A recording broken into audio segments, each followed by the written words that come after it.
ঢিঙত গাঞ্জা ব্যৱসায়ত মন্দিৰৰ পূজাৰী জব্দ বৃহৎ পৰিমাণৰ গাঞ্জা হয়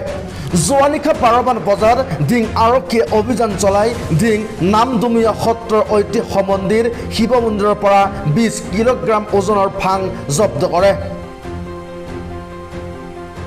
আটক কৰে মন্দিৰৰ পূজাৰীক ভাং কিনিৰ বজাৰ মূল্য প্ৰায় 60,000 টকা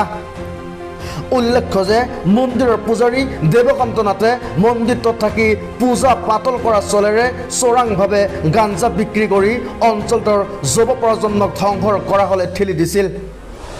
পূজাৰীটোক এই বৃহৎ পৰিমাণৰ গাঞ্জা যোগান ধৰি আহিছিল নগাঁৱৰ জহিৰুল ইছলাম নামৰ এজন লোকে নিশা ঢিং আৰক্ষীৰ ভাৰপ্ৰাপ্ত বিষয়াৰ নেতৃত্বত অহা আৰক্ষীৰ দলে মন্দিৰটোত অভিযান চলায় আৰু ভাং কিনি জব্দ কৰাৰ লগতে আটক কৰে মন্দিৰৰ পূজাৰী দেৱকান্ত নাথক চাওক আমাৰ প্ৰতিবেদন হ'ল আমাৰ তেখেতে ইয়াতে পূজাৰী হিচাপে আমাৰ কমিটিয়ে ৰাখিছিলে কিন্তু কমিটিয়েতো কোনোদিনাখন আমি কোৱা নাই যে তেখেতক ভাং বেচিব লাগে ভাং খাব লাগে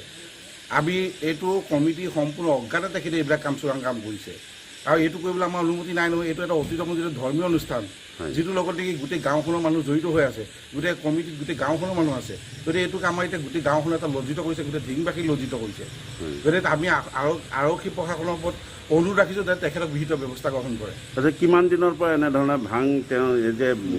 বিক্ৰী কৰি আছে বা নৱ প্ৰজন্মক ধ্বংস কৰি আছে কিমান দিনৰ পৰা আপোনালোকে আগতে গম পায় জ্ঞাত নহয় আমি কমিটি আছোঁ যদি আমি জ্ঞাত নহয় কাৰণ আমি দিনটো আমি কেতিয়াবা মেল মিটিং কৰোঁ আমি মেল মিটিং কৰি পেলাই আকৌ গুচি যাওঁ গতিকে আমিতো এইটো নাজানো যে এইটো ভাঙৰ ব্যৱসায় কৰে সেই বিষয়টোত আমি জ্ঞাত নহয় কাৰণ আমি মিটিং কৰোঁ আৰু আমাৰ ৰাইজ আহে মিটিং কৰোঁ আমি উন্নয়নমূলক কামৰ কাৰণে নগাঁৱৰ ঢিঙৰ পৰা